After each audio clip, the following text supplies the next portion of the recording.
all, I'd like to thank Ilya and the Jordan Center for having me here. And I would like to right away state that this is not by any means a kind of a polished paper that I am giving.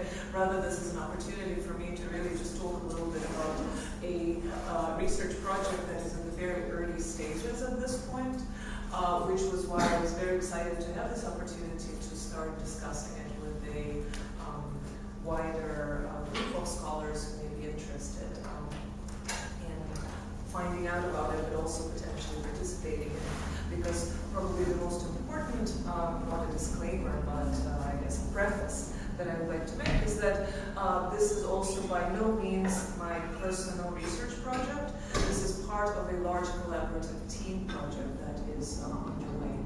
And much of the primary research that I'm basing today's discussion on has been done by Roslin Diagolov, who is now teaching in Koç University in Turkey. And this is also a result of, at this point, preliminary investigation and conversations with a group of scholars. And I will actually talk about the dynamics of collaborative research projects in relation to this specific one later, and I hope this will form part of the discussion, because part of what's at stake for me here is really trying to think of what it means to do research differently, both produce knowledge differently in a collaborative framework, and also think about alternative ways of dissemination of such research, whether it be by different means of digital, open access platforms. And just in general, what then are the more appropriate forms of dissemination of knowledge production done within a collaborative, transnational context. But at the center today will be my discussion of the Tashkent Film Festival. So, and I will be kind of going in and out. I will give you bits and pieces of a narrative, since I realize that this is not a part of cultural and cinematic history that is well known. And at the same time, what I will seek to do primarily is to situate it within a broader context. And I apologize, most of the context I will be drawing upon is really one related to, let's say, international film history, related to different film festivals, and how to really think of it in kind of as part of various larger projects that try to think of festival organization, and also organizations that are culturally structured relations between, let's say, first, second, and third world formations in the post-Second World War, let's say, Cold War period. Most of what I will be focusing on takes place in the late 60s and early to mid-70s. So in early October 1968, over 300 people from 49 African and Asian countries, as well as a small number of East and West European observers and 100 canisters with film descended upon Tashkent, the capital of the Soviet Republic of Uzbekistan.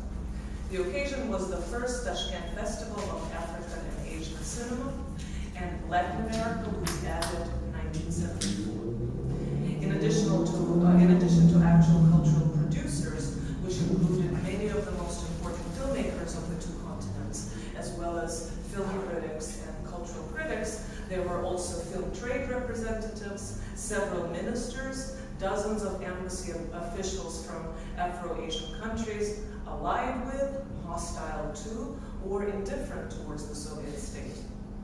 It appears that none of them were deferred by the Warsaw Pact invasion of Czechoslovakia that took place just a month earlier, which temporarily froze and permanently debilitated Soviet engagement with Western cultural products. Second to third world relations had a logic and fault line that was clearly distinct from those between Soviet and Western cultural producers. And part of this history is also one that shows a need to develop a different historical cultural paradigm to describe that particular set of relations and logic governing it. Every even year, so every 2 years from 1968 until the dissolution of the Soviet Union, with the exception of 1970, when a cholera epidemic broke out in Asia, hundreds of cinematic guests would repeat this journey. But the more significant years in scale were really 1968, 72, 74, and 76.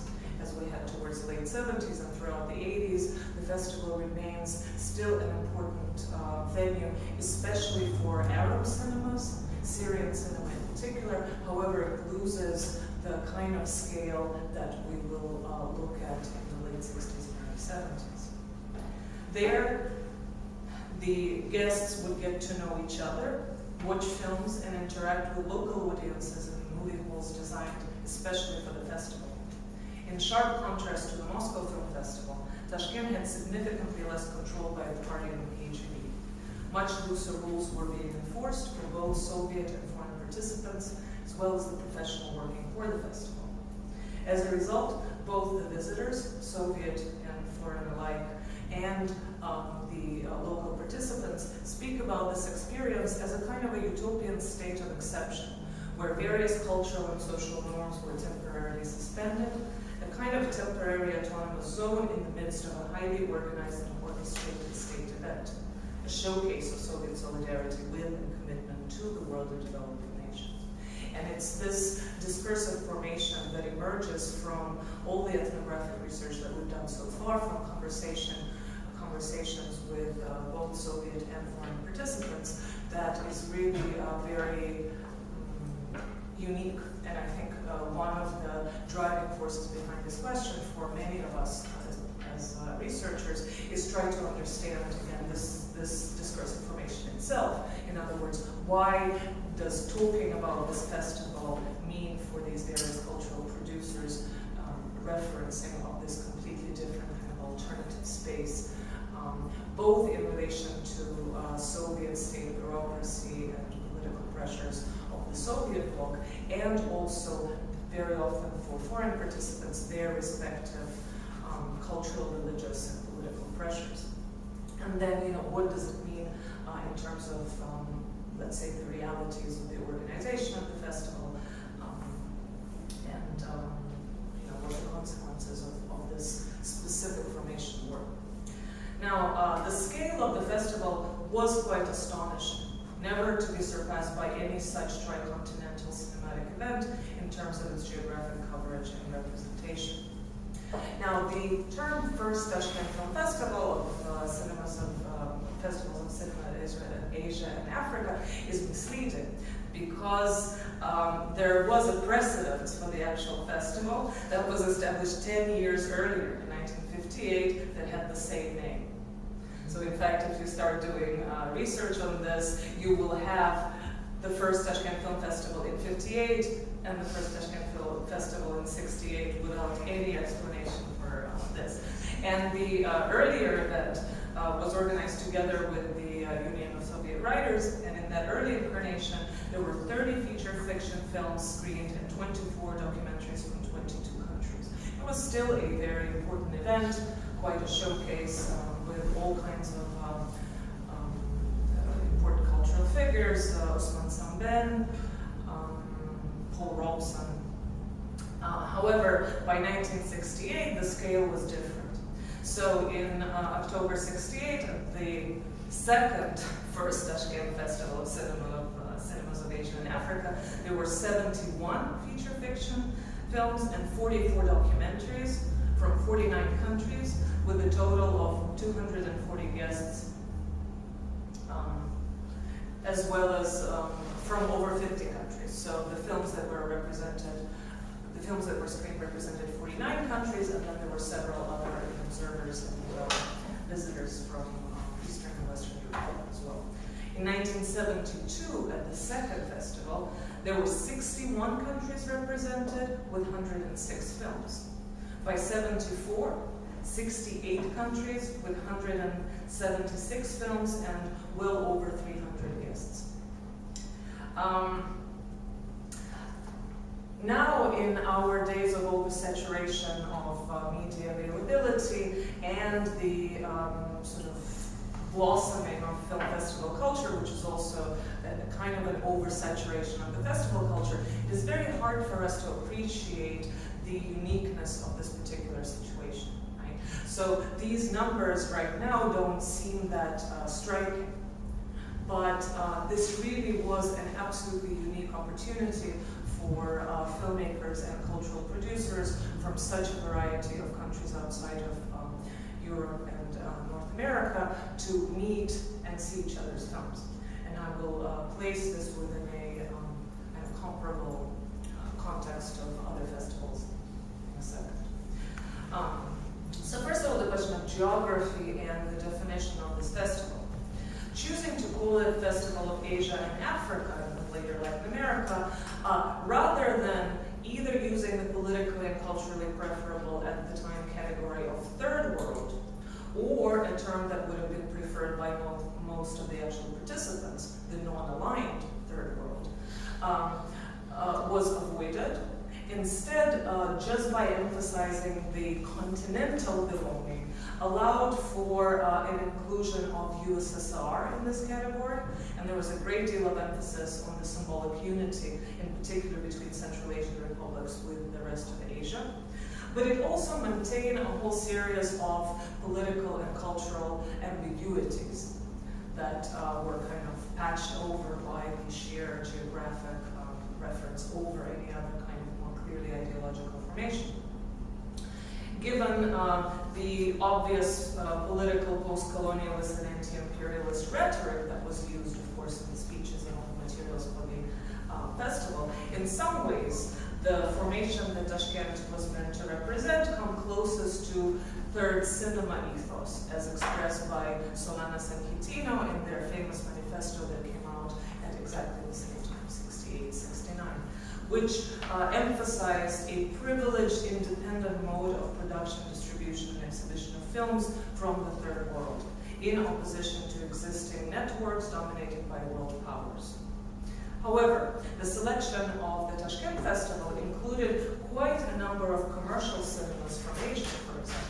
Therefore, even though the rhetoric was one that emphasized the independent and autonomous status of all of these various alternative modes of production and distribution, a very large, significant percentage, at least, of the films actually represented the very much viable and internationally connected commercial cinemas, with India, Japan, and Egypt being the obvious leaders and the dominant forces in the region.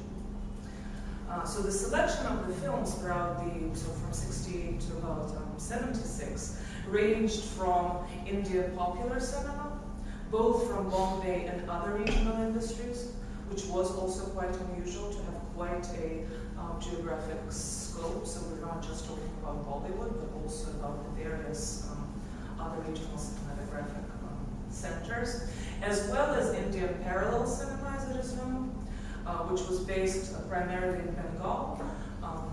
The movement that started or was linked to Sajid Ray's rise as the great Indian auteur, but by the late 60s really meant primarily political avant-garde cinema. And both Mrinal Sen and Ritik Ghatak were regular contributors to the festival. There was Japanese commercial cinema, as well as Japanese political avant-garde of the time, aligned explicitly to third cinema conceptions from Latin America. There were developing cinemas of Africa, both Francophone Africa, which at that time was, of course, already quite important, but also quite a lot of sub-Saharan films. And many of the first national features were screened at Tashkent. For example, you had already in 1968 films from Somalia, Chad, Uganda, Togo, Niger, Cote d'Ivoire, Sierra Leone, Guinea, and some of the other countries. So throughout the 70s, the Tashkent Film Festival was really quite a significant showcase for African cinema in quite a large its large conception. Of course, Maghreb cinema was very well represented, especially with Algerian cinema as well as Moroccan. In addition to, again, Senegal leading the Francophone African cinema contingent. Now, by the early 70s, Algerian cinema in particular had a great deal of significance, something that we tend to have lost much of historical memory of. By the mid-70s, Algerian cinema was screened at some of the major film festivals around the world, Cannes, Venice, etc. But after the nationalization of distribution in Algeria in 1969, tensions were unleashed by the boycott organized by the Motion Pictures Export Association of America. And therefore, Algeria became an important reference point on the regional level, not only as a model of revolutionary cinema as such, and a nationalized film industry, but also as an actual active political player against the pressures of Hollywood. And of course, one of the recurrent motifs that emerges both in the Soviet coverage of the festival and in the individual statements by film industry representatives and the filmmakers is, of course, this question of how to deal with the domination of Hollywood, both in terms of the popular tastes, but also specific distribution networks. And Soviet Union plays a very odd role in that respect, and I will come back to that. Egypt was included and well represented, of course, being a major popular commercial cinema at the time as well. And great efforts were made to include Egyptian popular films in the festival, despite the fact that diplomatic relations were quite strained. The three major countries that were not represented in the course of the festival were China, South Africa, and Israel. Palestine, on the other hand, being an important and active participant throughout the 70s, 60s, and 70s. Now, just to place it within the larger context of what was happening right around that time, so in 1968 and then going on in the 70s in terms of the other film festivals and the third world cinemas around the world. So we are very much in the heroic auteur phase of European art cinema that film festivals represent. So with Venice, Cannes, but also emerging number of other art house specifically driven film festivals in Europe and New York Film Festival later on. Now, of course, those festivals are largely dominated by European and US productions. Of course, there are some notable exceptions, Kurosawa being one, Sajiburai being another, and of course, here and there you also do see films from outside of Europe and North America being awarded, but this is still a very minor percentage of the art films represented on these festivals. Some of it has to do with the fact that it is auteur cinema or art cinema that is the major category, and a lot of the films that emerge from these different nations around the world do not fit that category.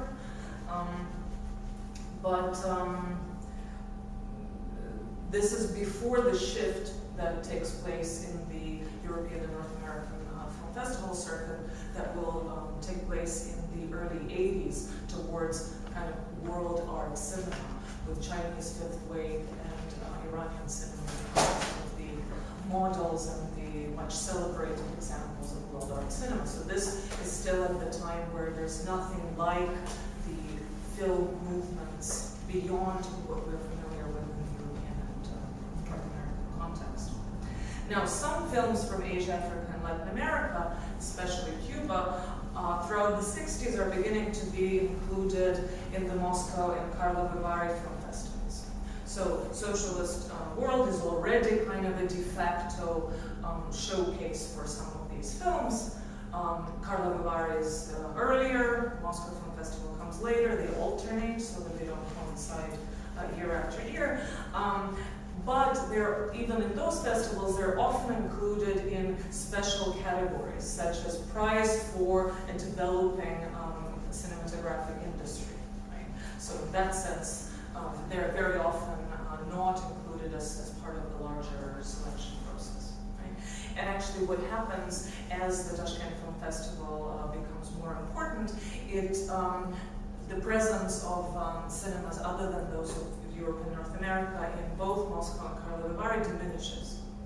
And this is consistent with a larger cultural policy where anything from the third world then becomes relegated to the special third world film festival in Tashkent, and Moscow and Karlovy Vary is freer to just explore the more commercially and culturally acceptable, ultimately European and in some cases North American cinema.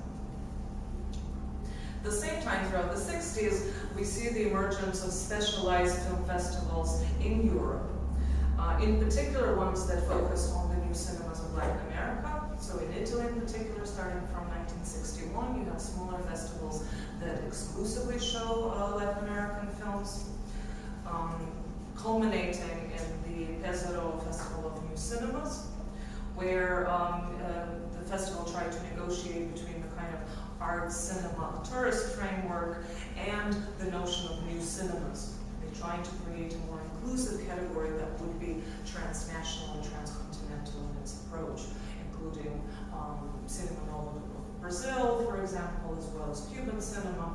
But this is also a development that is very much concurrent with the Tashkent Film Festival. And the scope is mostly limited to, again, Brazil, Cuba, and Algeria as well. Now, what happens throughout the 60s is the rise of third world festivals. And this is part of the forgotten history. And one of the reasons why this project is particularly relevant to a lot of us is that the current paradigm that is used to analyze and really think about the festival culture around the world is one that completely excludes this particular history.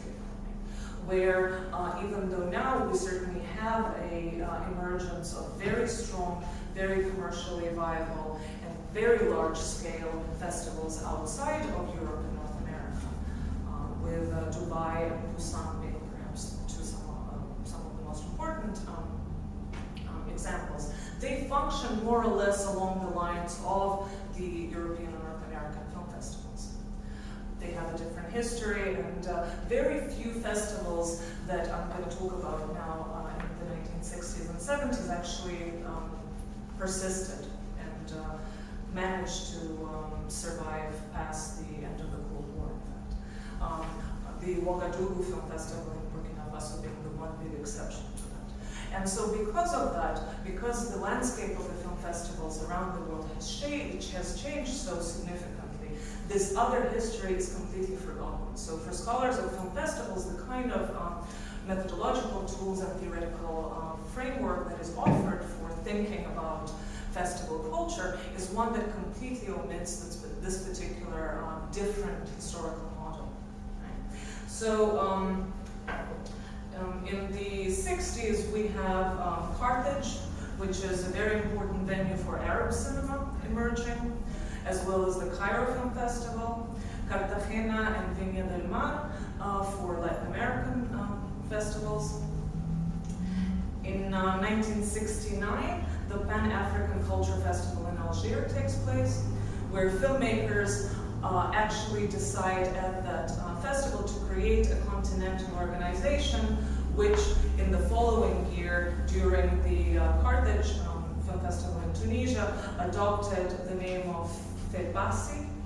And this is a federation that made a commitment to the films for the liberation of colonized countries as a step forward African unity under the sign of Pan-Africanism. The orientation derived from the leftist tendency of most of its members and from the social horizon that adhered to. Several governments took part in the partial or total nationalization of their film industries at that time, as an open challenge to French-American monopoly. And it's in the Francophone Africa that this particular organization was strong and contributed to the creation of national film centers, organization of an inter-African distribution center, a production center, and the Pan-African Festival at Ouagadougou in Burkina Faso, which is the one that still exists, which by the early 80s also included the first cinematheque and archival system for restoration and preservation of African cinema. Right? So So again, this happens a year after the Tashkent Film Festival, and many of the key participants there were present at both 68 Tashkent Film Festival and the subsequent ones. Again, Osman Samdet being, as always, the key figure in that development. In addition to that, a very important move towards an articulation of an internationalist, third worldist, tricontinental alternative structure of production, distribution, exhibition of cinema was the short-lived Third World Cinema Committee, which intended to gather filmmakers from the 3 continents and had 2 successive meetings in Algiers in '73, in association with the famous Non-Aligned Movement Conference held in September, also in Algiers, and then in Buenos Aires in 1974. So again, notice the second Tashkent Film Festival takes place in '72. Many of the same filmmakers from North Africa and Latin America present there. The formation of the Third Cinema Committee takes place around the same time. This was essentially the institutional structure which was offered as an alternative to the Soviet bloc's attempts, best represented by Tashkent. However, unlike Tashkent, it was also much more clearly politically radical in its conception, absolutely hostile to popular commercial cinemas. It's also a formation that had a considerably more limited geography. So the meeting in Algiers of the Third World Cinema Committee was attended by 45 filmmakers, mostly from Africa, mostly from Francophone Africa, specifically with Congo, Mali, Morocco, Mauritania, and Senegal leading the group, and Latin Americans, with Argentina, Bolivia, Brazil, Cuba, Chile, Colombia, and Uruguay represented, as well as Palestinians and some European observers. Again, some of the committee was presided by some of the same figures who were regulars in the Tashkent Film Festival, and a series of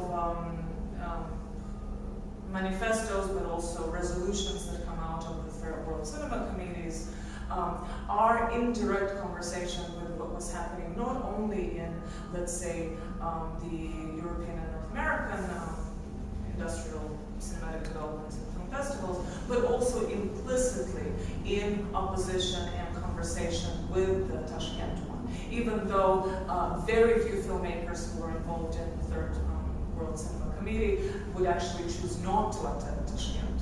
So they also occupied a kind of dual position, where both being very actively involved in the Soviet bloc-run events, and at the same time, in the intervening years, often getting together to discuss how to get around the Soviet domination. So for the Tashkent Film Festival, it was inclusivity and broad coverage that were the organizing principles. And that actually often overrode any kind of other clear political or even commercial objectives that the Soviet states had.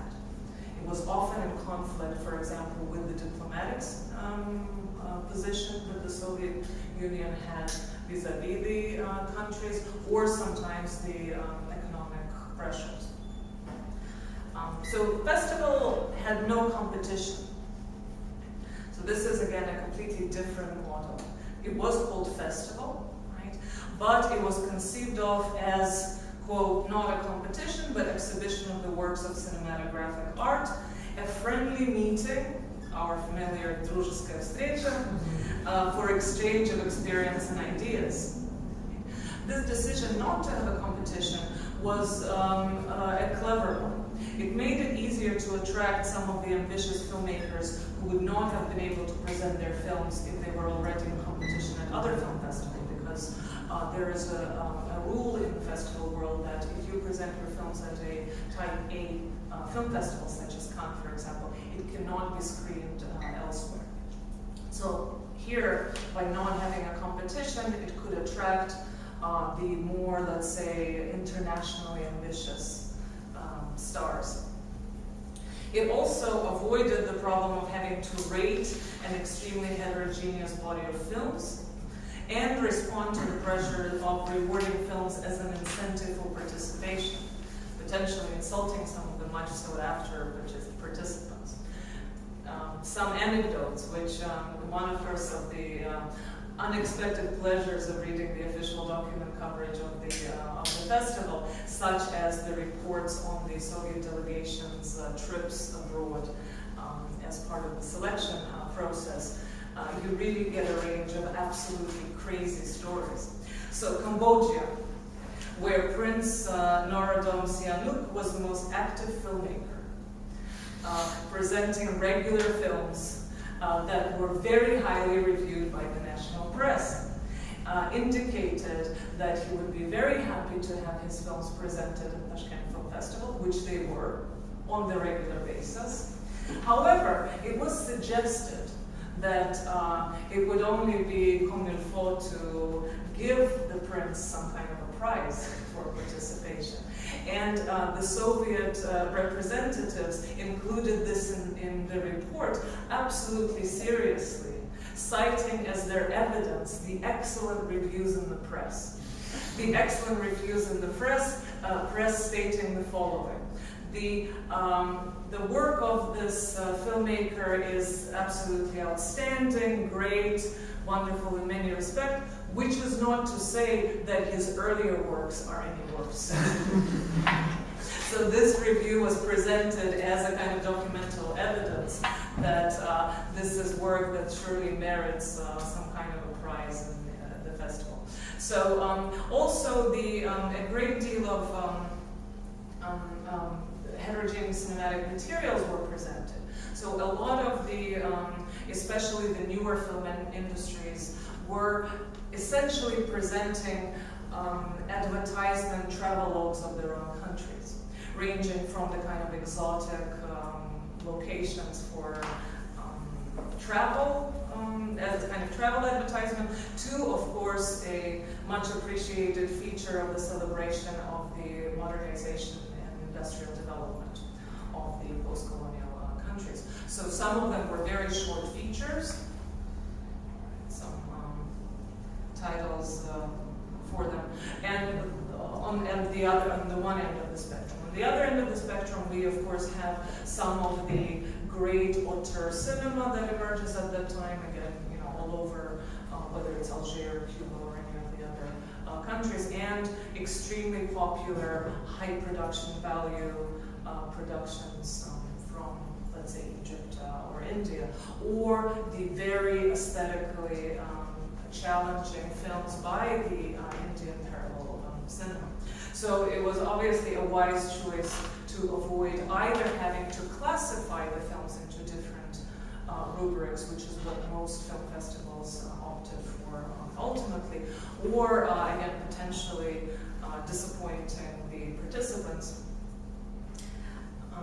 So the next question is, given this huge range, how were these films selected?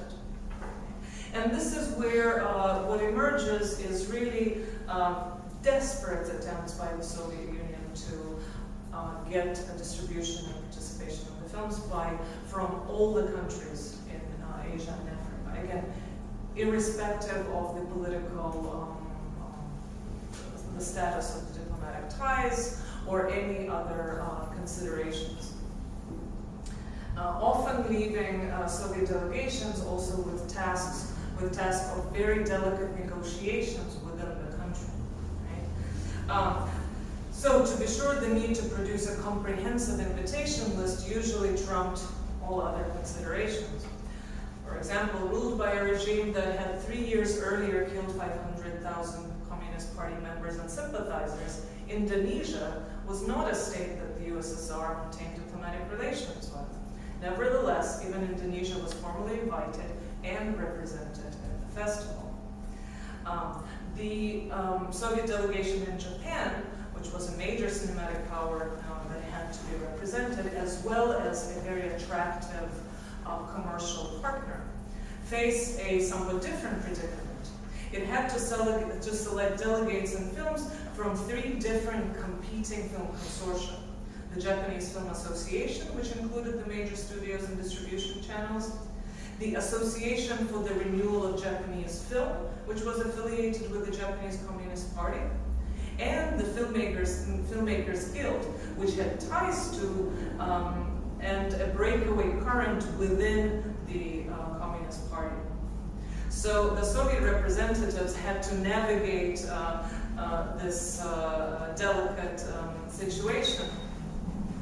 And the Association for the Renewal of Japanese Film used its proximity to the Communist Party, claiming that it alone should stand to represent Japanese cinema in the Soviet Union, while the other 2 groups claimed that they did not want to participate in the same national delegation with it. So one of the things we haven't quite figured out yet, based on the documents, how the consensus was reached.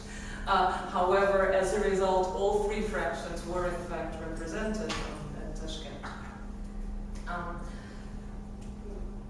In countries where cinema was a matter of state interest, so both the nationalized state industries and also where the ties were particularly close, matters were no simpler. For example, we've looked at the archives that deal with attempts to bring the Iranian delegation to Tashkent. Upon learning it from a Soviet diplomat, Iranian officials coolly agreed to consider the invitation, but declined to host a Soviet film delegation and reject any form of Soviet participation in the selection of Iranian delegates or films to be screened. So here we know how the issue was resolved.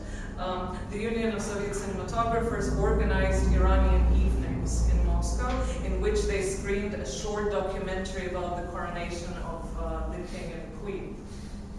Gratefully noting this and other Soviet initiatives, the Iranian cultural bureaucracy finally agreed to participate, in addition to sending with their fiction film selection. And this is actually an important period. This is now the early 70s of Iranian film industry. So in addition to sending fiction films, they also produced on the spot a documentary entitled Soviet Prime Minister Kosygин's Visit to Iran, which was entered in the shortened documentary section of the festival. Of course, most of the shortened documentary programs were an opportunity for countries to advertise themselves, so here I have some titles. Morocco had a short, The Country of Civilization. Liberia, The Country of the Future. Uganda, Our National Monuments. Pakistan, Panorama of Pakistan. And Uzbekistan had a short entitled 8 Minutes According to Uzbekistan, not to be confused with another film from Guinea, which was just called 8 Minutes. Anyway, this gives you a kind of a sense for some of the features. However, this is something that, of course, emerges a lot from interviews when talking about the festival, with especially some of the translators, because the bulk of the research that we're doing is based on kind of ethnographic research with the simultaneous translators who work at the festival. And a lot of the times, in part because they had to translate these films, a lot of the times without the scripts or any kind of prior knowledge of what was going to be shown, and also oftentimes through double translation. So for example, some of the synopses that were given to them would be in French if the original production was, let's say, in Vietnamese. Anyway, so the stories of these kinds of ridiculous documentaries emerge very often. On the other hand, of course, and this is confirmed by the list of films that we're looking at, so this is not entirely a misrepresentation of the documentary selection of these festivals. However, it is also, of course, an indication of a particularly, shall we say, biased attitude towards cinemas from outside of Europe and North America by the Russian professionals and audiences, where it's these films that become paradigmatic of the festival, right, which is certainly only true to some small extent.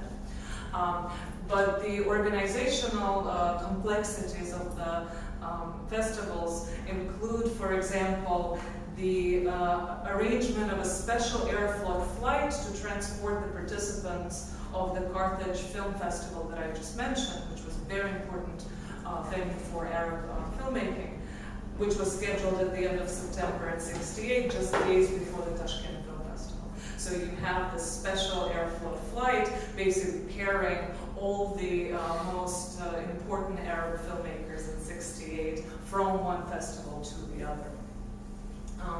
So what I want to point out with these kinds of stories is that we see a wide range of competing agendas of individual participants and very different kinds of priorities of the Soviet states, which often are self-contradictory, not to mention tensions between the local Tashkent organization and the central Moscow-run one.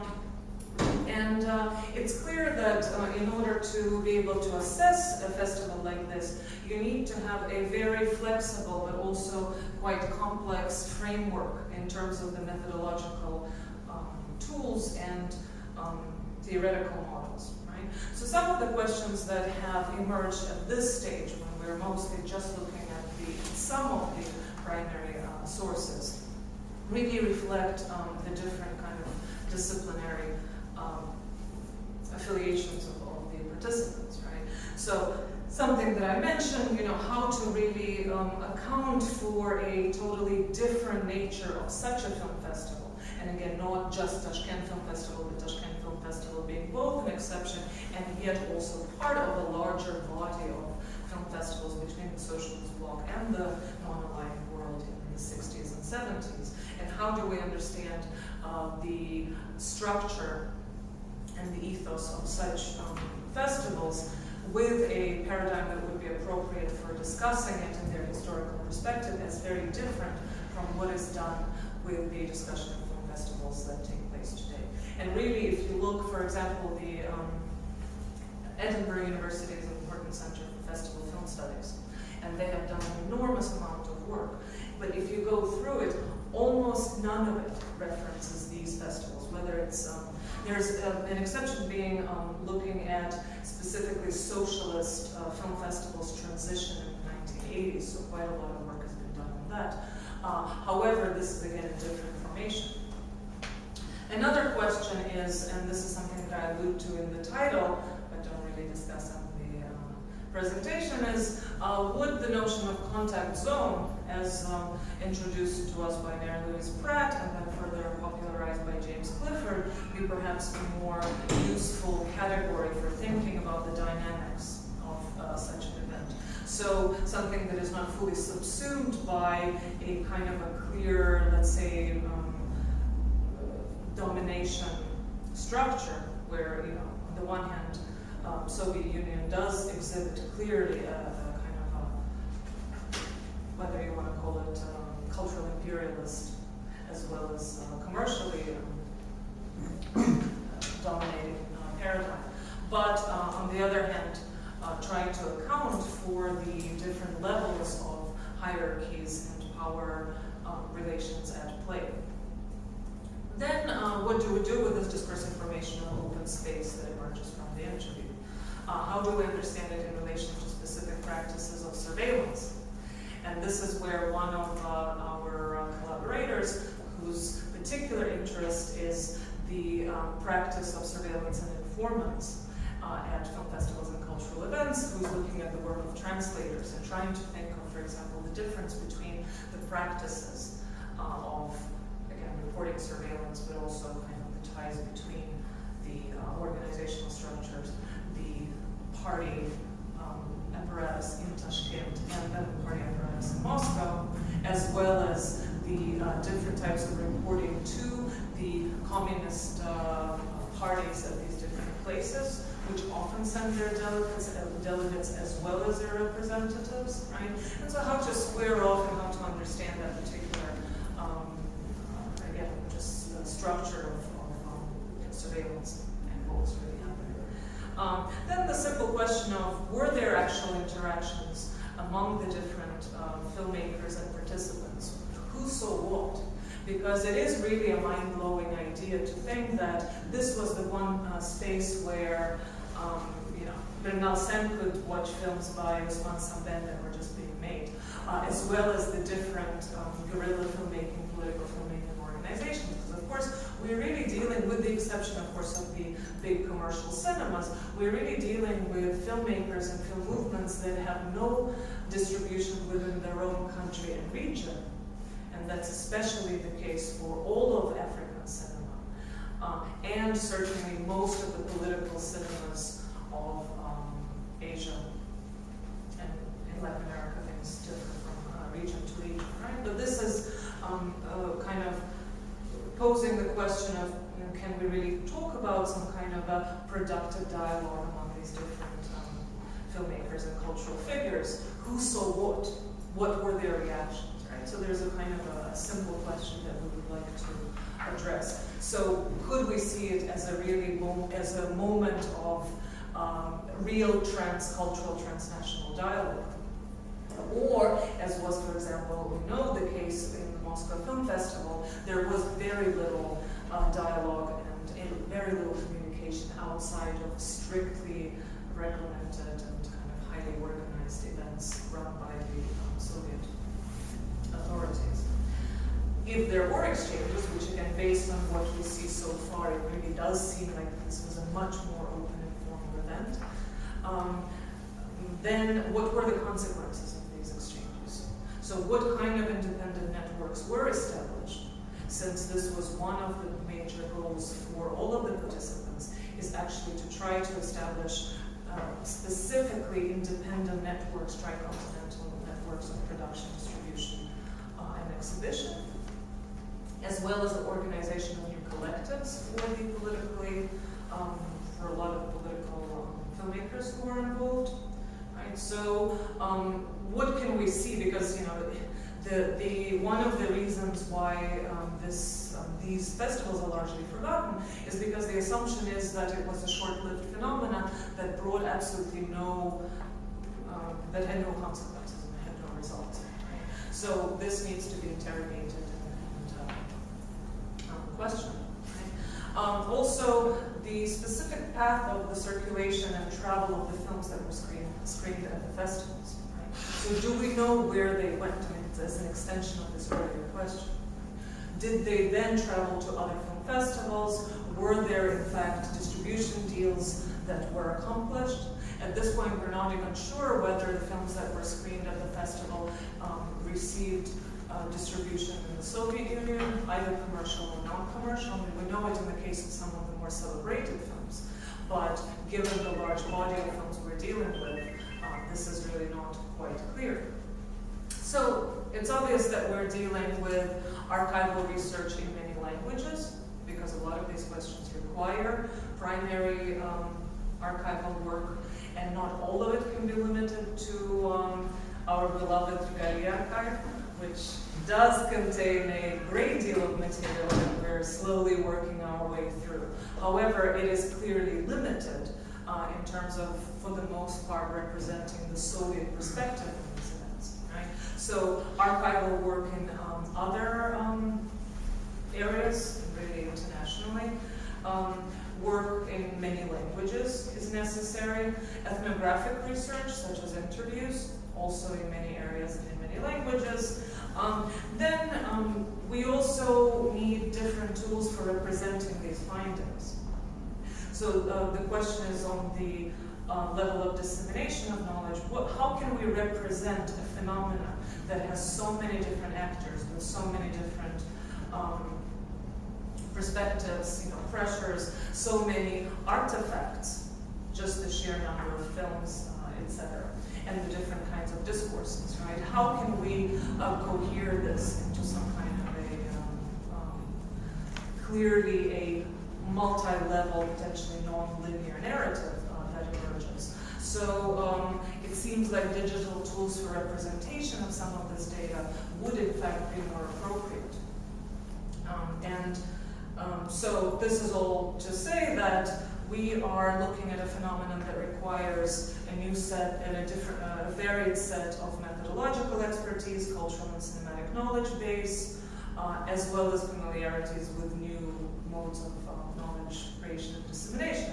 Hence, that's our collaborative project, right? Which in itself poses all kinds of challenges, right? And this is the stage where we're at right now. First of all, trying to create the network that will actually be able to answer these different questions. So right now, the kind of active or proactive members of the team, in addition to Rosan, who's been doing a bulk of the primary research in Moscow, we have a specialist in Arab cinema who is particularly invested in the question of Arab cinema travels, especially ties with the PEAK, the Moscow Film Festival, because one of the ways that the films were selected were, of course, following the informal networks. Right? So on the one hand, there were networks that were based on diplomatic ties, done through embassies or cultural institutes or other organizations, communist parties. That was a big one. That's where we get into competing kind of representations. I mean, India being one of the most complicated examples, where there were so many different fractions of communist parties in different regions, many of which were very culturally active, including by the late 60s of radio and cinematographic production. But the other way is through actual informal ties, and many of the informal ties were both created and then further reinforced by the filmmakers who were educated in the Soviet Union. A lot of filmmakers who either presented their films at this festival ended up going to the PEAK, and vice versa. You know, the PEAK graduates were the first ones to lead the kind of network in these countries. So one of our scholars is particularly interested on the Arab filmmakers educated in the Soviet Union and their role in this festival. Another scholar is working specifically on surveillance.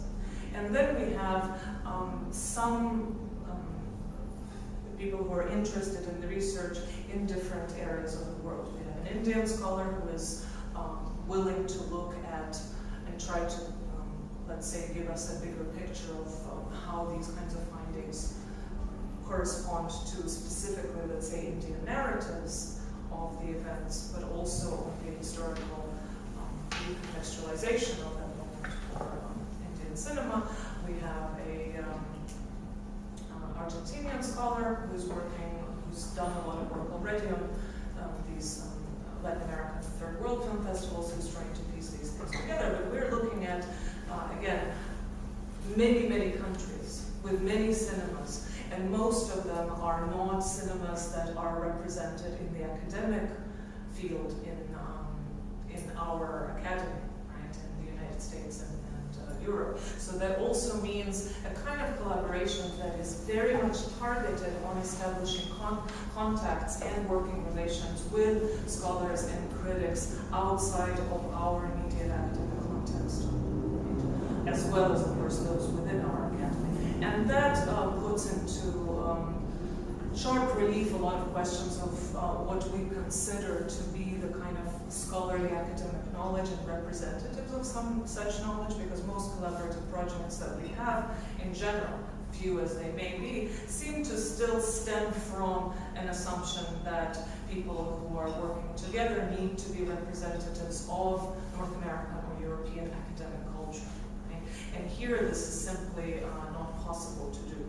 And there are all kinds of questions and conflicts that come up from that very need, but also gives it another kind of experimental status of what it would really mean to work on a project where you could involve very different cultural and knowledge producers. And then again, you know, the last question, which we really are not at all sure about, is what is the final form that the findings are going to take.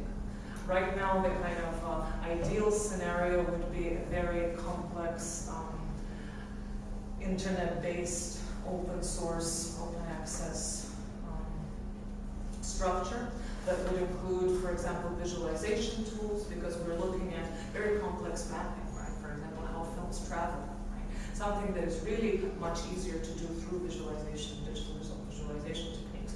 also potentially compilation databases and archives.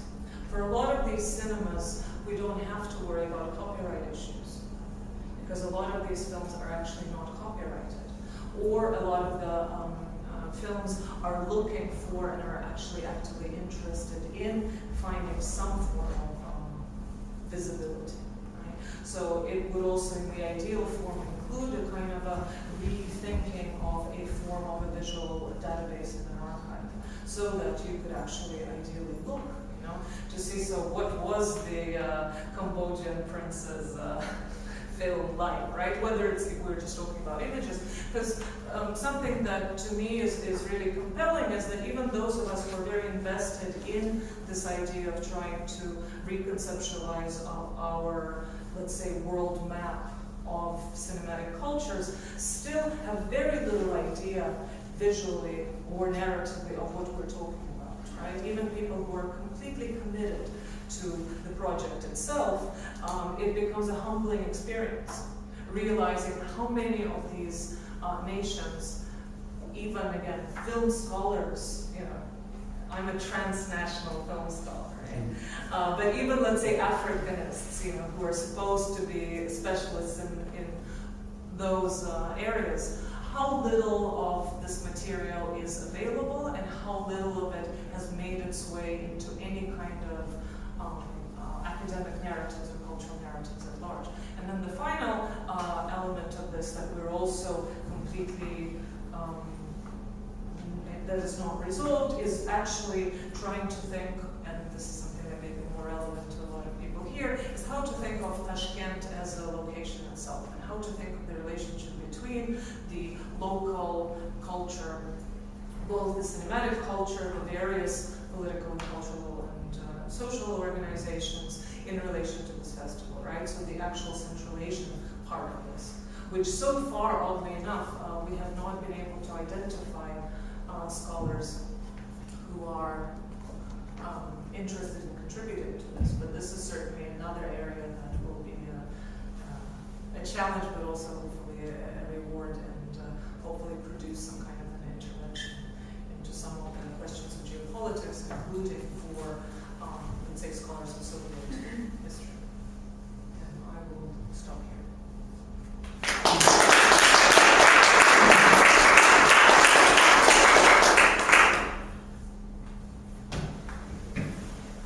Thank you so much, Masha. Very informative, and I definitely learned a lot. I was wondering, at some point you talked about one of the questions that you're addressing being the networks that are formed.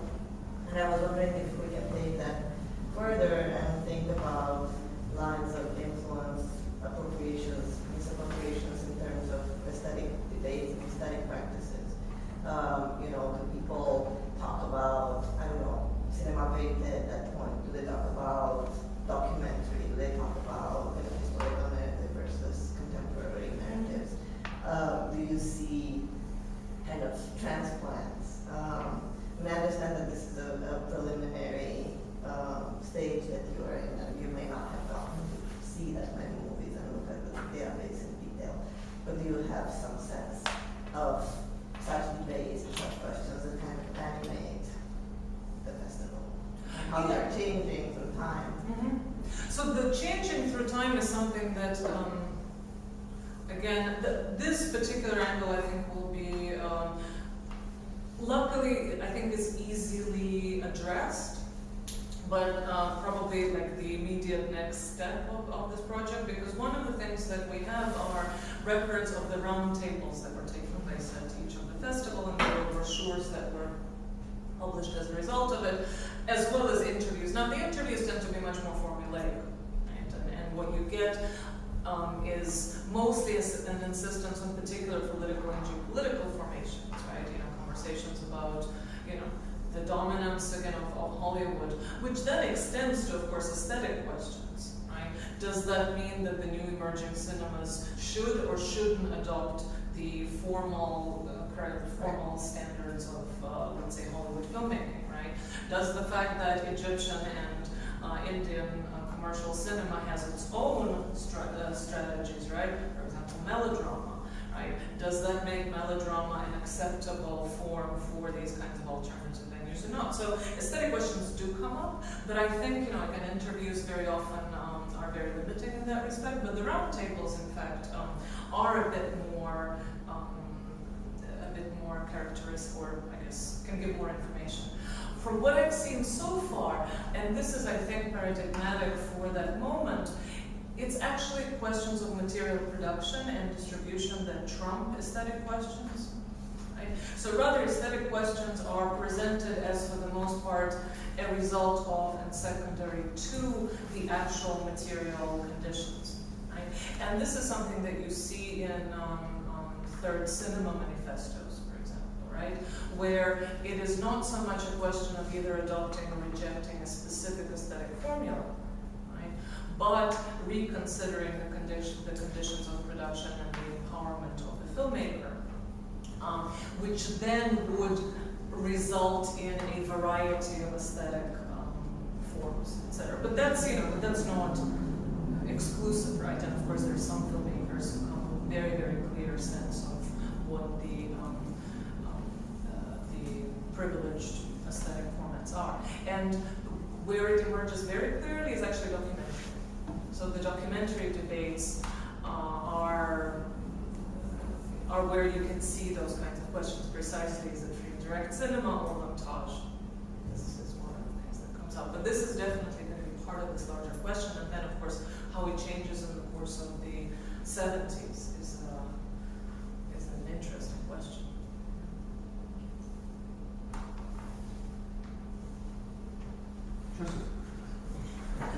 I actually wanted to also ask a question about aesthetics, because there was only a little bit of sort of content, sort of detail in what you gave us, and it sounded like a great project, by the way. So when you were talking about African cinema and how it was represented there, you mentioned that there was those monuments of Uganda, then sort of Morocco, a country of civilization, and a country of the future. And it sort of struck me that I was thinking about what you said about James Clifford and this being a possible contact zone, which has a kind of, you could maybe look for the sort of production of a sort of new idiom of communication transnationally.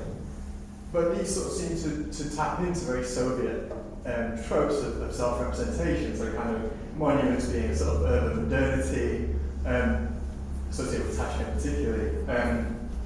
If we think about civilization, it's kind of ways of distinguishing between different kinds of people, which is very important still. And the future obviously being sort of socialist realist.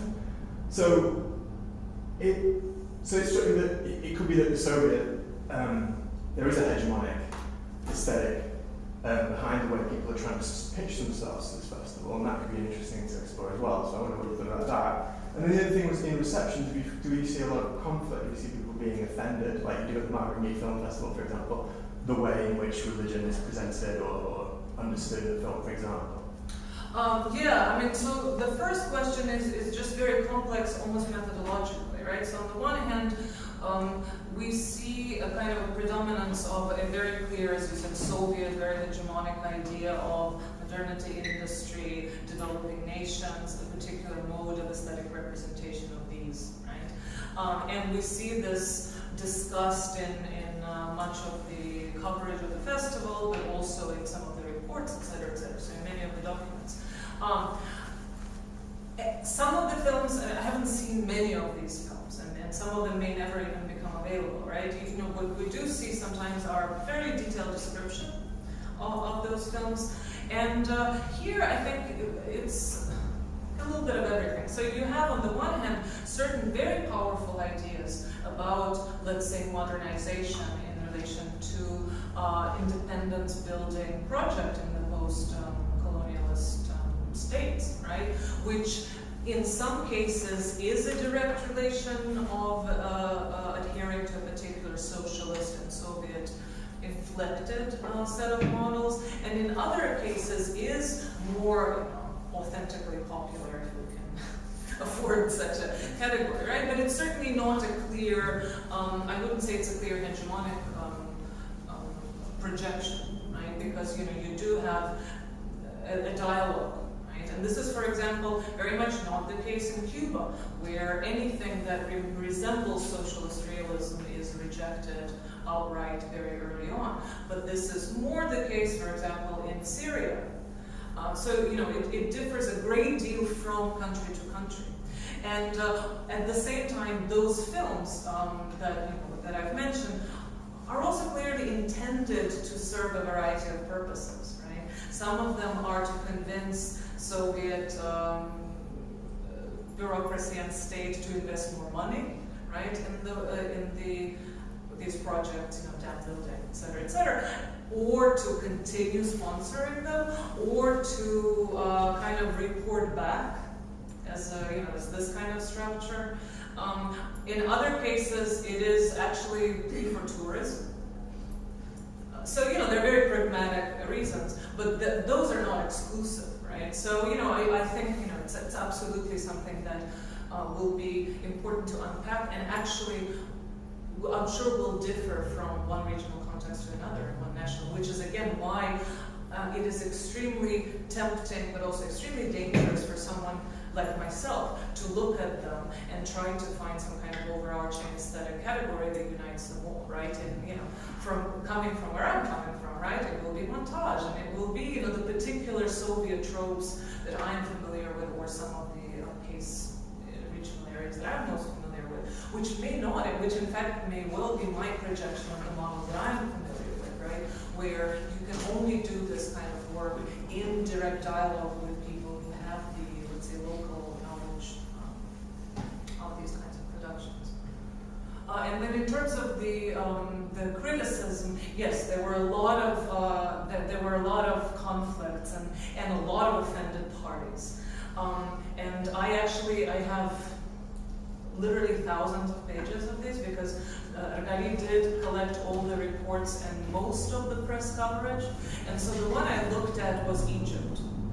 And the ferocity of the attacks by the Egyptian press on the specific stars who were chosen to represent Egypt, the appropriateness of their, let's say, the female stars, of their looks and how they behave themselves at the festival. So it's about cultural norms of representation, both on screen and also at the festival itself, was an extremely hot topic for most of these areas.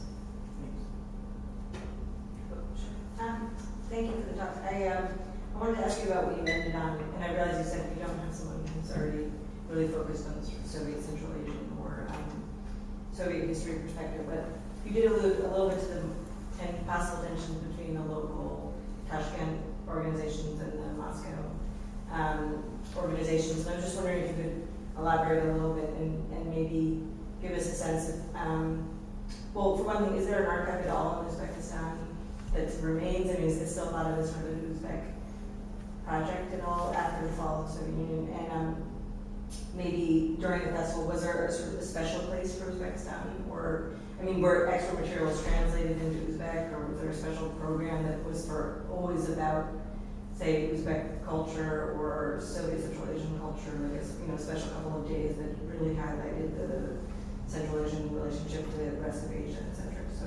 So the last part of it I can answer. So not a special section or special days, but there was extra effort placed on highlighting Central Asia. Not Uzbekistan individually, but Central Asia, right? And really both in terms of the screenings and then also in terms of the reporting, etc. So there was definitely an effort, but an effort always, at least rhetorically, constructed as a question of, let's say, synergy or symbolic unity of Central Asian republics with the rest of Asia. Right? And one of the things that I've looked at is actually, before I started working on this project, were Uzbek Indian co-productions that came out of, not directly out of the Tashkent Film Festival, but as I'm starting to look at these documents, rereading the work that I had finished and abandoned a long time ago, I'm having one of those moments like, oh, now I see how, what happened. Because there were several Soviet Indian productions in the late 70s, basically in Indira Gandhi era. But they were building on exactly those networks. And all of them, in terms of its actual narrative structure, aesthetic representation, were absolutely about Pan-Asian history. So Alibaba being probably the most famous one, and there, of course, it was about the travels between Samarkand and India, etc. So that's the kind of rhetorical structure that you see in the representation, as well as, again, the kind of familiar socialist tropes of overcoming the backwardness, etc. We haven't been able to find out whether there are any archives, and it's actually a couple of people that so far we've talked to about this actually had no interest whatsoever in this, because it was a kind of a symbol of the Soviet, past, etc. Which is not to say that there aren't a lot of people who were involved who would feel differently. So hopefully, we still need a kind of an inside informant to go to Tashkent and find the right people to talk to, which is why we're really desperately hoping to find one researcher willing to work for us who could serve as that kind of cultural translator, especially given the kind of complexities of the ideological landscape of this. But we're also hyper aware of the fact that, as Ross and I were talking about, well, it's great, a Russian and a Bulgarian leading this project. What could be better than a show of, pan-Slavic imperialism and transnationalism? So this is definitely, again, something that we really hope to be able to look into.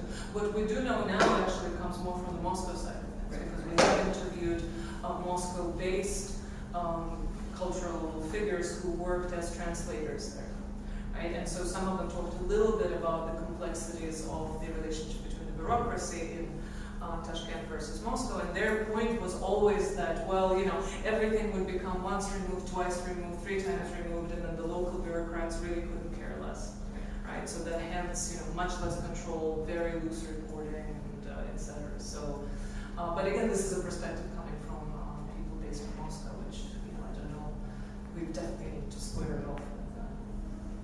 Sorry, can I just ask a follow-up? But were most of the delegations sent from Moscow then? Like when they were looking at what films to include, for instance, or they're from Tashkent? No, you do have, it was really an all-Soviet coverage, and they chose very carefully. Some of it, the diplomatic ones just reflect whoever the diplomatic and cultural core was in that country.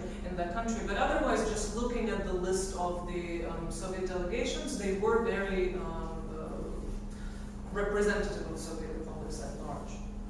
Sorry, I meant when they went abroad, let's say, to pick films. They would go from that list. Yeah. Oh, okay. And some of it, it was run through Moscow. Nonetheless, obviously the approvals have to take place. But just looking at the names of the delegates and their affiliations, clearly they were.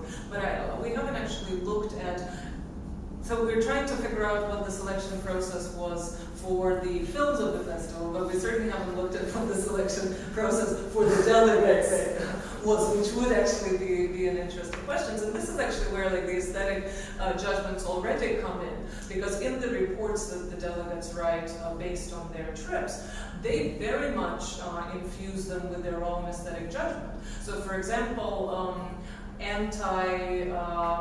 Indian popular cinema take or whatever stance is very strong. So you have these reports saying, yeah, we went to all of these, to the Madras Film Studio and Kerala Film Studios, and we were really overwhelmed by the poor, quality of these films. They're such simple stories about love and betrayal, but we have no choice but to accept them.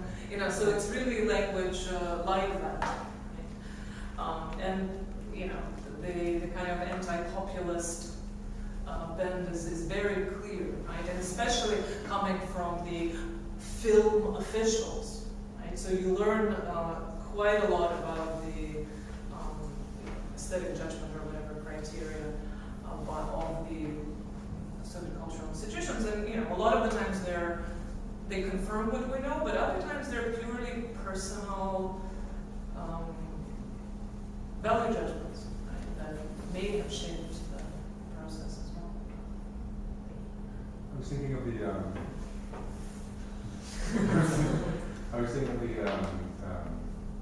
the question you're raising, which is we all share, I think, which is that there are entire planes of existence from particularly the post-war that are completely lost and sort of ignored. And the very basic question of the late Soviet Union, for example, which has been sort of wiped away as a mistake or as something which is about to die. And you're right. I mean, and the problem we face is not so much that it's not enough for us to simply say that, well, because it's a gap in our knowledge, we should fill it, which is true, but insufficient. But the other one is, well, we have to give our listeners and readers reason to want to be interested in it, right? And this is always a challenge that we're all facing. Some of the best efforts recently that I find that have been trying to give meaning to the period so that it's meaningful and significant to other fields and other readers and non-Russian specialists and non-Soviet specialists has been a good appreciation of the ironies of a given situation. Because when you're dealing with certain things which are absurd in certain regards, irony is a very useful tool, right? And it's a very good way to transmit something. And so I'm listening to this and I'm saying, well, this is fascinating. Well, first of all, as a minor point, I'm sure you're going to be thinking about this and developing this in the future. But when we say the Soviet Union is doing this, we mean particular institutions, people. You'll fill this in, I'm sure, and you'll be in a better position than anyone to do that. But the really central issue for me is that this very decision that everything from Africa and Asia, and then later Latin America will be consigned to Tashkent in particular, right? Which is a fascinating decision if you think about it. First of all, why do they even belong together, right? These three continents, two to begin with, and then three. And your first reaction would be, well, this is what the imperial powers always did. They group them together as everything that's not West, and the colonies and whatnot. But that's not what's going on. It's much more complicated in the Soviet case because the mission is so different. And they put them into a city which is made up primarily of Slavs, Greeks, Jews, Uzbeks, Tajiks, and say, well, this is the place for you to be because you're Africans, Asians, but these populations have nothing to do with this, right? Which is, and you have to appreciate this, and you say, what's going on in your mind, not you. What's going on in your mind? I mean, in what universe? You put them all into the same place and situate them in Tashkent in particular. This is fun when you think about it. It's a really fun thing to consider and to ponder, which is, obviously you'll be doing more of your research and more of your, and detailed aesthetic questions and so on. But really, this initial question is the one that's going to be fascinating to a lot of people. Unfortunately, the people who've been studying Tashkent, and there are many, have studied it as, Tashkent, Greek city, because of the Greek refugees. Tashkent, Jewish city, because of the emigres from Tashkent, and so on and so forth, and that Uzbek, Tajik, and so on and so forth. But there are a lot of researchers out there, quite a few. Unfortunately, the angle they take is so parochial and so specific that it's, but at least a researcher, right? So for me, there's this first question. Related to this is the interchange of the moving back and forth between different categories for describing the countries being represented in Tashkent. One of them is third world, the other is non-aligned, and both of them in certain senses are negatives. And that's an interesting point as well. Meaning they're described as what they're not, because it's really hard to describe them as a unity, right? Because it's Asia, Africa, and Latin America, right? So there's that. You might want to consider that. And then finally, you're talking about points of contact, and I think we have a tendency to replicate the Soviet category, which is that we are receiving these people to come into contact with you, and this is how it is for us, and this is how it is for you, and now we've increased mutual understanding and friendship with peoples, right? And contact in that sense, so this is also, you have to have a bit of ironic eye, I think, to appreciate this.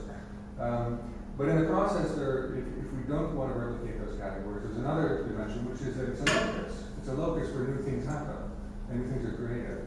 So it's not an exit, right?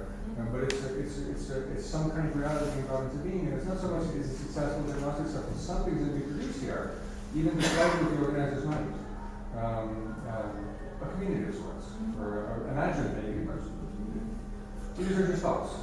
And this is why the notion of contact zones as precisely a productive category. Again, not productive in the sense of successful or not successful, but just as, where something is produced as a result of it. A new form of communication, a new community, a new imaginary zone, is so appealing. One that keeps some kind of a sense of, a very clear sense of various power hierarchies at play, and yet also acknowledges the kind of both spontaneous, ironic at times, contradictory formation that arises from it, right?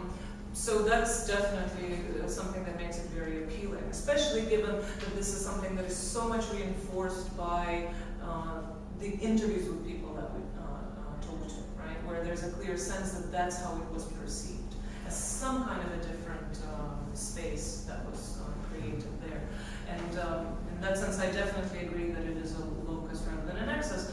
But then I do think that there are some questions of results or consequences, because most of the people who are engaged in this did have their own objectives, right? So I still think that it would be interesting to ask the questions, well, were these objectives, which again were conflicting, contradictory, et cetera, but were they met, And the creation of very specific material networks were very important, And so again, the creation of distribution networks were important, right? So whether we can trace those kinds of nexuses or not back to the space, I think does have some sense of, does add stakes to it, not to in any way overvalue that over the actual understanding of the space that is created. But I do feel like I have to make a certain defense of the notion of third world or non-aligned world as actually something that was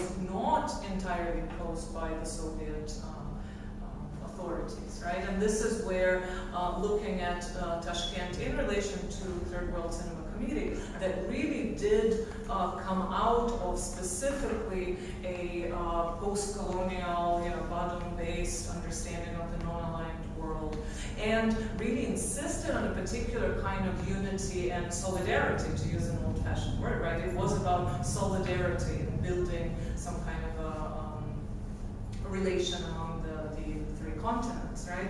Was something that, and that's one of the things that I'm trying to not unpack, but maybe have a little bit of a better definition of, the kind of, again, I agree with you, Soviet, whatever that means, which Soviet, who the Soviet, but let's say still the Soviet imposed notion of some kind of a colonial unity, which is absolutely infused with very clear connotations that are Orientalist, colonialist, et cetera, but at the same time does interact with something that these different filmmakers were actively participating in, right? So it really would be also wrong to present it as just some kind of an imposed negative category, because you have people, and we have a lot of manifestos, memoirs, et cetera, as well as the films themselves that speak to that, right? To the actual existing sense of solidarity and third worldist, internationalist ethos. Now,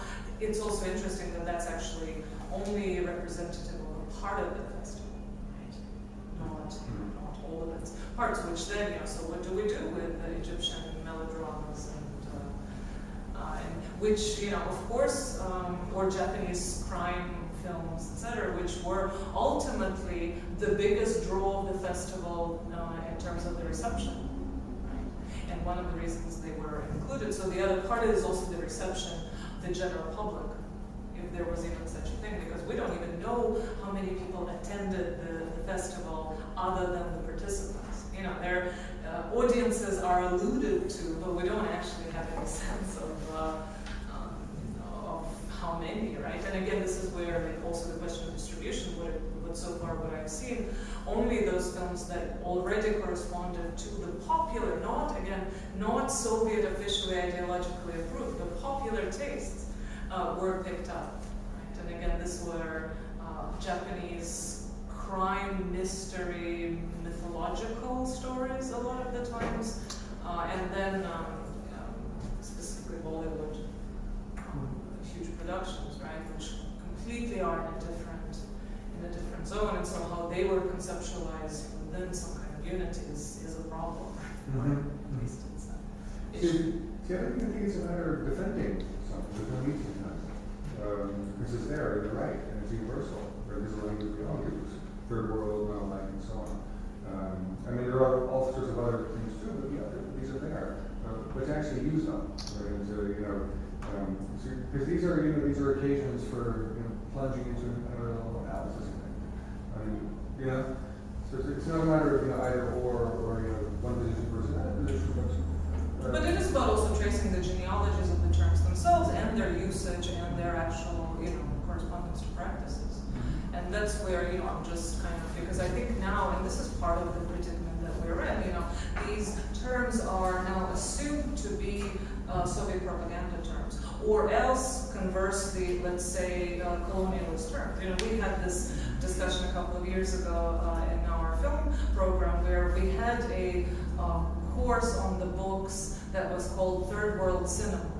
And then at one of the faculty meetings, people said, well, what kind of ridiculously outrageous title is that? This is so insulting, we are actually calling these countries third world, etc., etc. And so it was taken off the books and quickly replaced with the term world cinema, right? And this is where I stepped in and say, wait a minute, what are you talking about? World cinema is an NPR world music category, and that's where that comes from. Third world cinema actually refers to third worldist kind of historical ideological formation that existed. We didn't invent it. It was anyway. So you can see how these questions play out even on the level of curriculum, etc. But it is somewhat a question of finding the historical contextualization, I guess is what I'm saying in these terms. And then in terms of Tashkent as a location, it is a fascinating question, and that's actually what we had a meeting this summer to talk about what are we going to do next. And since Rosen has done most of the primary work, has read more than the rest of us through these archival materials, and so have you found out what the genealogy is? Why? Even just why did they choose Uzbekistan? And again, there's this earlier 58 meeting. So was it chosen for symbolic reasons entirely? So we still are not there yet. In fact, again, we don't even know exactly what the ties were between the 58 event and the 68 event. But it is, of course, such a fascinating, loaded one as well. So it's definitely, as you said, in a way, it's a starting point. We can't just ignore it. Do you want to run the Q&A? Well, yes, Christine. Maybe you have a question? No. So I was just wondering, we talked about third world and about Western cinema, and kind of the excluded term is East European festivals of Soviet and East European film, which were of course very much working at this point. And you also mentioned in '68 it's the invasion of Czechoslovakia. So how was this festival conceived of differently or similarly? From Soviet-sponsored East European cinema festival. Yeah, this is where you see a completely kind of divergent set of discourses, right? Because there were very few Eastern European filmmakers or intellectual figures who were involved in this. Fewer actually than at some of the other international, let's say, some of the other similar events, and that's for the precise reason that 1968 is an important moment where no one wants to play from Eastern Europe. No one wants to play with the Soviet Union, right? Especially under such inflated terms. So, but then some of it was because, especially Leipzig, as well as Karlovy were the two contendants in some ways that continued. Leipzig, for example, screened a great number of films from all over the world, documentary films, and it was an important venue. And then Karlovy in that sense was a little bit more like Moscow. But so you have basically a separation of them. That's what you have, the kind of divergence between things that are oriented towards Eastern Europe and Western Europe, and then this kind of third world formation. And then likewise, I I've seen very little even allusions to Tashkent when looking at the Eastern European film festivals. So it really seems precisely being kind of a watershed moment where the two take very different paths. Which, again, is not to say, it'd be very interesting to see, what about the Eastern European filmmakers who were really invested and interested in some kind of closer ties with let's say, rest of the world. Whether that was then only then limited to, let's say, Leipzig and Karlovy, or whether there were some other venues that they would pursue, but you really don't see much of that in Tashkent. You actually see a lot more Western European kind of leftists, communists, and especially the ones the Latin American part is included, the various pro-Allende fractions from France, for example, started attending because the 74 festival really did become kind of a showcase of Chilean television, right? And there you have the Western Europeans who are aligning themselves with Allende, since most of Chileans then immigrated to Spain and France, right? But again, not so much Eastern Europeans. Yeah, along the lines of why Tashkent, I was wondering if you could talk a little bit about the organizers, like the very first group, if you knew anything about them, who you were with. I don't. All I know is that the 58 event was tied to the Union of Writers. So there was much more of this was really kind of an add-on to the, to people like Chingiz Aytmatov, right? So Chingiz Aytmatov is someone you see on the pictures, whatever. I actually haven't seen any written materials, but just looking at the photographs, he's everywhere, right? So, so he, both in the 58 and the 68 and the consecutive following ones. So all I know is that clearly the writers were involved, at least early on, and also, of course, the ties between specifically Usman Samben and Soviet Union were through the literary circuits and the publications in Иностранная литература. So, but that's pretty much all I have been able to figure out at this point, because I haven't been able to actually identify the structures yet. I have a few thoughts. On Tashkent, I wonder if it's linked to kind of the earlier sort of like 1920s, 30s moment in Soviet Union where they were kind of presenting Central Asia as an area where Soviet modernity had like been successful in sort of post-colonial areas. So you're nodding as if you worry some of this. But this, so I wonder if but then there's this kind of, now I'm going to slip, which is, I'm making a Soviet slip, so it's okay, that there was this whole moment in the 20s and 30s where all the African American visitors to Soviet Union were taken to Tashkent as well, to be shown how like this like colonial area, or the sort of like positive pro area of the Russian Empire became Soviet modern. But so then I just realized as I'm wanting to say this, that I'm making the same slip between like Black Americans and Black Africans, and kind of the way that the third world was thought of as a union. But I also wonder if it's interesting though, because you mentioned Bandung, which made me think of how the Soviet Union was invited to Bandung, but it's as if the Soviet Union really wants to be third world in a way.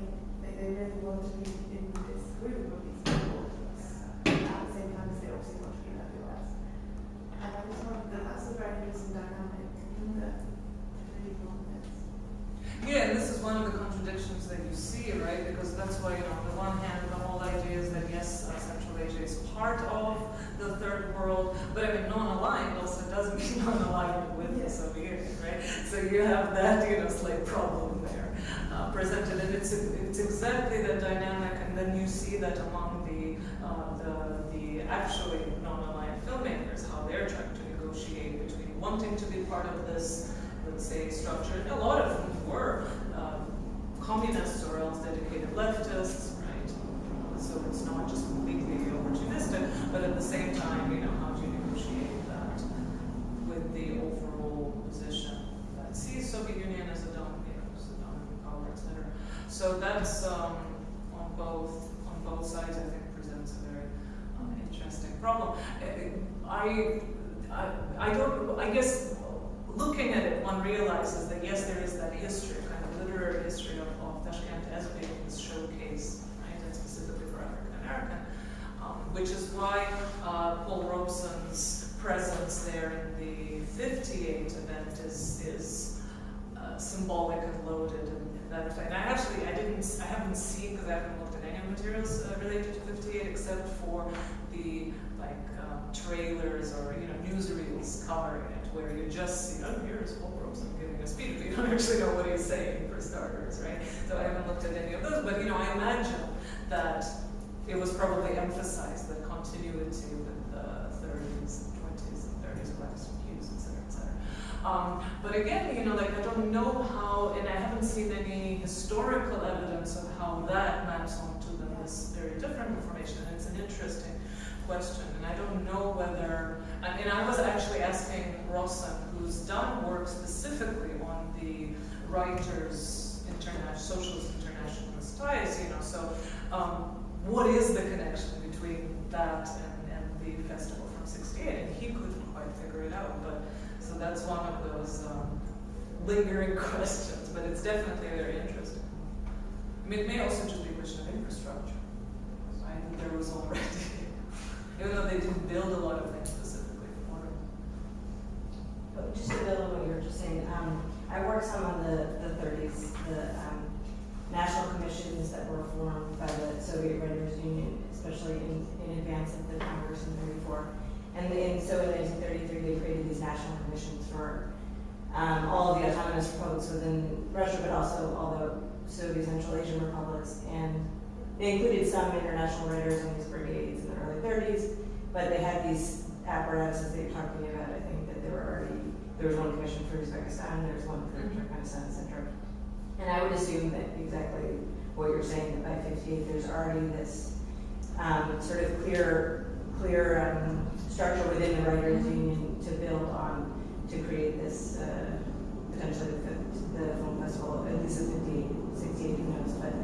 But on Tashkent itself, I mean, because I worked on the kind of construction of Soviet Central Asia and the imaginary, each of the republics kind of gets their own meaning, and Uzbekistan really becomes this sort of cosmopolitan cultural center. I think it's bolstered after the evacuation of so many Russians who wound up in Tashkent in the early 40s and stuff.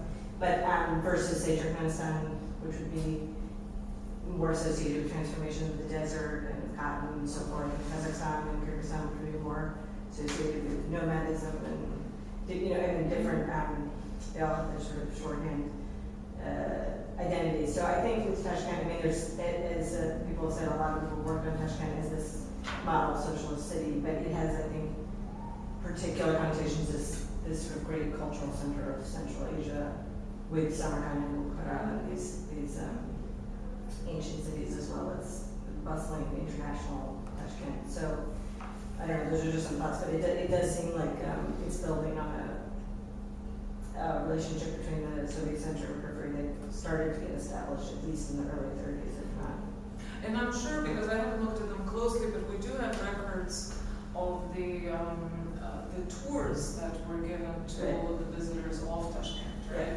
And it is precisely, I think, an even distribution of these things. And these are our historical monuments that go back to the, whatever, great Pan-Asian civilization. And then, these are the modern, and these are the cosmopolitan. So, and that the informal networks for sure, but I'm still not, I, for example, don't know what the relationship between the Writers' Union and the Cinematographers' Union was.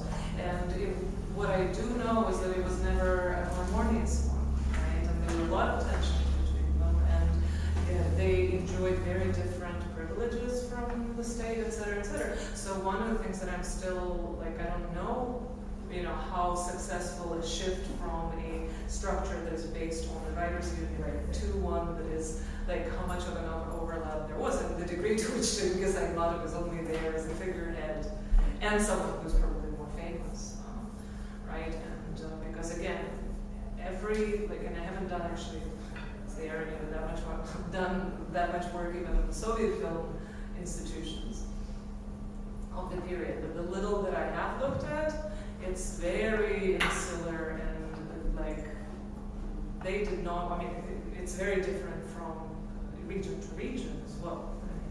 But it certainly is completely separate from the and huge fights about the degree to which, even with the purges, for example, how the cinematographers were protected, filmmakers were protected to a greater degree than some of the other areas. So like that would be in itself a really fascinating question of like what was happening in Tashkent where these two huge cultural bodies had to clearly come into some kind of interaction. So if anyone wants to work on that, let me know. Okay, well, I think it's time to ask the main question. Let her go. I'll be the first marker. I'll be glad too. But I really also do mean it. If you know someone, or if you would like to be part of it, or if you know someone who would be, I mean, we are actively trying to build some kind of a network ourselves, and nexus as well as a locus.